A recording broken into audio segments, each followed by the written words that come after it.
नमस्कार दोस्तों, फैमिली हिंदी कहानियों में आपका स्वागत है।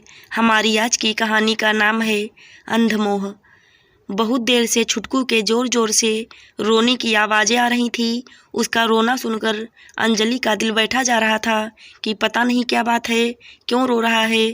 अपने छोटे बच्चे को रोते देखकर अंजलि से रहा नहीं गया, तो उसने काम छोड़कर अपने बच्चे को छाती से लगा लिया। छाती से लगते ही बच्चा दूध ढूंढने लगा। वो जल्दी से उसे दूध पिलाने लगी, लेकिन दूध ना पाकर बच्चा फिर से बिलबिलाकर रोने लगा और अपने बच्चे को भूख से तड़पता देखकर उसकी आंखों में आंसू आ गए कि एक माँ होकर वो अपने बच्चे की भूख शांत नहीं कर पा रही है।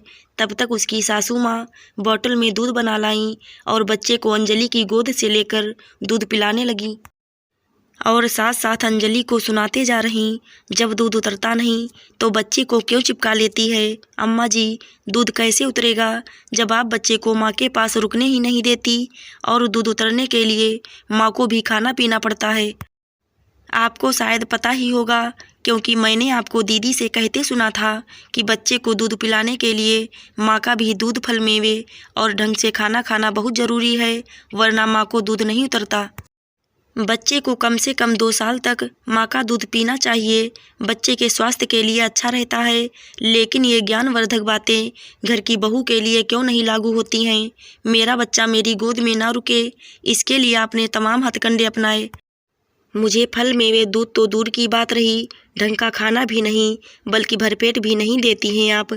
जबकि बच्चा जब दूध पीता है तो माँ को भूख लगती है, लेकिन एक माँ होकर भी ये बात आप कभी नहीं समझी।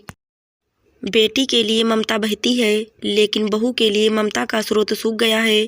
अम्मा जी, मैं माँ बनी हूँ, मुझे भी भूख लगती है। मुझे भले ही फल, दूध, मेवे मत दीजिए, लेकिन भरपेट खाना तो दीजिए। जब मेरी भूख शांत होगी तभी मैं अपने बच्चे की भूख शांत कर पाऊँगी। आप क्यों मेरे बच्चे को मुझसे दूर करने की कोशिश करती रहती हैं। कहते हुए अंजलि बिलखने लगी।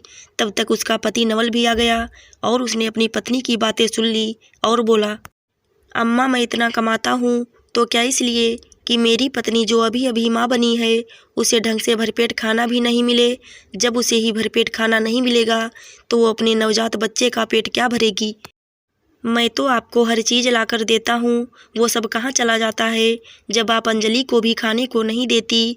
ओह, अब समझा, आप वो सब सामान उठाकर दीदी को भेज देती हैं, जिससे उनको माँ बनने के बाद भरपूर पौष्टिक आहार मिले और वो अपने बच्चे को दूध पिला सकें, जिससे माँ बच्चा दोनों स्वस्थ रहें। जब बेटी के लिए इतनी चिंता है तो बहू के लिए ना सही अपने बेटे और पोती के बारे में ही सोच लिया होता। मैंने आपका दोगलापन देख लिया है, इसलिए अब आप पर बिल्कुल भरोसा नहीं कर सकता। अंजलि, कल से तुम अपने लिए दूध अलग से लेना और फल, मेवे मैं तुम्हें ला कर दूँगा। तुम अपने कमरे में रख लेना और जब मन हो तब खाना। तुम्हें माँ से खाना मांगने की कोई ज़रूरत नहीं है, तुम खुद अपने आप खाना निकाल कर खाओ। अभी तुम्हारा शरीर कमज़ोर है तो कोई खाना बनाने वाली लगा लो, लेकिन माँ के ऊपर बिल्कुल भरोसा मत करो।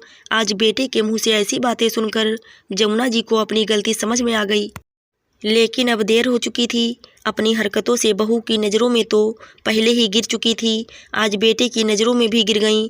बेटी के अंधमोह ने उन्हें कहीं का नहीं छोड़ा। आशा करती हूँ दोस्तों आपको हमारी कहानी ज़रूर अच्छी लगी होगी। धन्यवाद।